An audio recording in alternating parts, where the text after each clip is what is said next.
Hi hello welcome back to my channel Bindu diaries. అందరూ ఎలా ఉన్నారండి? Hope you all are doing good. First time కనుక నా ఛానల్ని చూసినట్లయితే please subscribe to my channel and పక్కనే ఉన్న బెల్ ఐకాన్ని క్లిక్ చేస్తే నేను పెట్టే ప్రతి వీడియోస్ అవన్నీ మిస్ అవ్వకుండా నోటిఫికేషన్స్ వచ్చేస్తాయి. అండ్ ఈరోజు వచ్చేసి షిరిడీ వ్లాగ్. ఆల్రెడీ తమ్నైల్ చూస్తుంటే మీకు అర్థమైపోతుంది. మాకు Shirdi 180 kilometres from Pune to Shirdi. And ఇక్కడ మెయిన్ ఏంటంటే వీకెండ్స్లో చాలామంది షిరిడీకి వస్తారు. అలా అని ట్రాఫిక్ అండ్ దర్శనానికి కూడా టైం పట్టిద్ది. మేము వెళ్ళింది వీక్ డే, సో మాకు వచ్చేసి 1 అవర్ పట్టింది. టికెట్ దర్శనానికి వెళ్ళాము 200 రూపీస్. అలా అని ఫ్రీ దర్శనానికి వెళ్ళామనుకో అది కూడా చాలా టైం పట్టిద్ది అని చెప్పారు అక్కడ. సో మేము అక్కడ టికెట్స్ తీసేసుకొని వెళ్ళిపోయాము. కొంచెం దూరం వచ్చాక టిఫిన్ కోసం ఆగాము. అక్కడ టిఫిన్స్ పెద్దగా ఎక్స్పెక్ట్ చేయొద్దు. మహారాష్ట్రలో దోశ ఒకటి యావరేజ్గా ఉండింది. టేస్ట్ మనలాగే ఉండింది, బట్ ఓకేగా ఉంది. సో టిఫిన్స్ ఫుడ్ మీద ఎక్స్పెక్టేషన్స్ పెట్టుకోవద్దు, రైస్ ఏదో తినాలి అని ఇలా.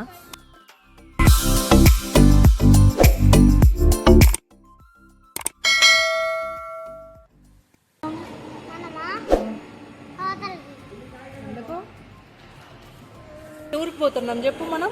సో పూణే వచ్చేసి మహారాష్ట్రలో అండ్ షిరిడి కూడా వచ్చేసి మహారాష్ట్ర స్టేట్లో ఉంటుంది కదా. సో నార్త్ అనే ప్లేస్ అనేది చాలా చాలా బాగుంటుంది విత్ గ్రీనరీ అండ్ సీనరీస్, చాలా మౌంటైన్స్. అండ్ ఆల్సో నా వ్లాగ్ చూసినట్లయితే ట్రెక్కింగ్ కూడా ఇక్కడ కల్చర్ అనేది ఎక్కువ. చూస్తున్నారుగా, సమ్మర్ వచ్చేసి చాలా ఎండిపోయింది, but winter and rainy season అనేది సూపర్గా ఉంటుంది. మేము ఇక్కడ వచ్చేసి షిరిడీకి రీచ్ అయిపోయాము. మెయిన్ ఏంటంటే 10 కిలోమీటర్స్ ముందు నుంచి మమ్మల్ని ఒకరు ఫాలో అయ్యారు. ఎందుకంటే పార్కింగ్ ప్లేస్ ఉంటుంది. ఎందుకంటే మెయిన్గా తెలవని వాళ్ళు వస్తారు కదా టూరిస్ట్ ప్లేస్కి, దానికోసం పార్కింగ్కి 400 రూపీస్ ఛార్జ్ అని చెప్పాడు. బట్ అది చాలా ఎక్కువ. ఎందుకంటే నియర్ టు టెంపుల్ వెళ్ళారంటే పార్కింగ్ ప్లేస్ చాలా ఉంటుంది. 100 రూపీస్ ఆర్ 60 రూపీస్ తీసుకొని వాళ్ళు ఖచ్చితంగా పార్కింగ్ అనేది ఇస్తారు మనకి. అండ్ మీరు అలా మోసపోకండి. మాకు తెలుసు కాబట్టి మేము వెళ్ళిపోయాము పట్టించుకోకుండా. మీరు ఎవరైనా వెళ్తే మాత్రం పార్కింగ్ ఖచ్చితంగా గుడి ఎదురుగా కానీ ఏదైనా హోటల్లో కానీ దొరికిద్ది. ఖచ్చితంగా మనీ ఛార్జ్ చేస్తారు, 60 or 100 వెళ్ళొచ్చు. ఇక్కడ వచ్చేసి అన్నప్రసాదం దగ్గరికి వచ్చేసాము. టెంపుల్కి 850 మీటర్స్ దూరంలో ఉంటుంది, కాకపోతే దగ్గరే, నడిచి వెళ్ళొచ్చు లేదా కార్లో వెహికల్ ఉంటే కానీ వెళ్ళొచ్చు. సో ఫుడ్ వచ్చేసి ఇది చాలా బాగుండింది. రైస్లోకి చారు అండ్ శనగల కర్రీ అండ్ పప్పు అండ్ స్వీట్ కూడా, చపాతీ కూడా పెట్టారు. ఫుడ్ వచ్చేసి చాలా బాగుంది. మసాలా అని కారం కానీ ఏమీ ఉండదు. చిన్న పిల్లలు కూడా తినేటట్టు ఉన్నది. చాలా సూపర్గా ఉంది. అండ్ మేము వచ్చేసి ఇక్కడ దగ్గరలో ఉన్న పార్క్కి వెళ్తున్నాము.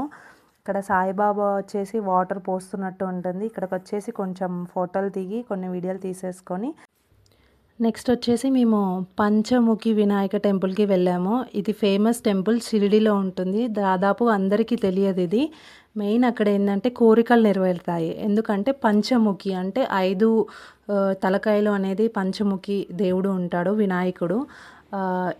పంచముఖి వినాయకుడు ఎదురుగా ఎలక ఉంటుంది. ఆ ఎలక చెవిలో ఏదైనా కోరిక కోరుకుంటే అది ఖచ్చితంగా నెరవేరుతుందనేది అక్కడ చెప్పారు మాకు. సో మేము కూడా అక్కడికి దగ్గరలోనే 3 కిలోమీటర్స్ దూరంలో ఉంటుంది షిరిడి సాయిబాబా టెంపుల్కి.